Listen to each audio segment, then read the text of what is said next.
तहनी के साला का काम करबो सरी। आज पहला दिन ड्यूटी हवे और तहनी के आधा घंटा लेट बड़ा सन।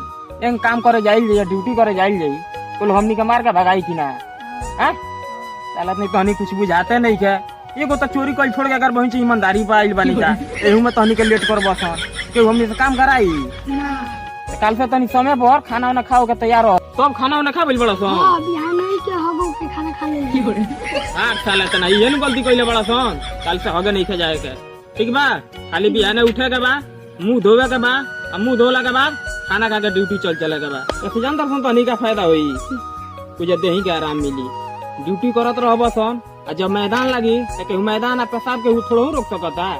हां ओइ में आराम से तहनी के 15 ये कोई पाटी बोने आराम करल जाए। हां यही खातिर कहत तनी के घरे नहीं खाओगे का ड्यूटी में गइला के बाद होगे के बा।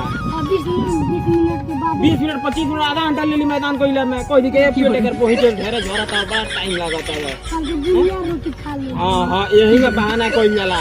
अब मिनट में अगर पहुंचे दो पानी पियत रहल जाला। पानी पीले से का फायदा होई? तो धड़ धड़ पेशाब लागी। हां समझदार वाड़ी ते समझ लिया। पानी पियत रहिया सन और पेशाब करे जात रहिया सन, ठीक बा? हर 10 मिनट में पेशाब करे चल जाइए सन। तो कोई पेशाब लगल बा, मैदान लगल बा हो। हां आराम से माने कहता ना, मान ले कब जितना पैसा दिन उतना काम करे के बा। उन्हें कहते हैं पैसा से अधिक काम करे के बा।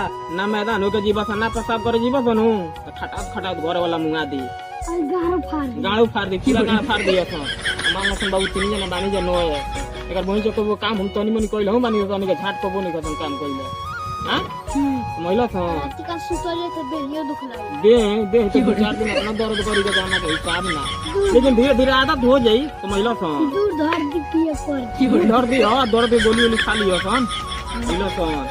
आ तहनी के केतनो ये काम करे खातिर बोले में डांटे मनु सीसी है मत हमरा पर।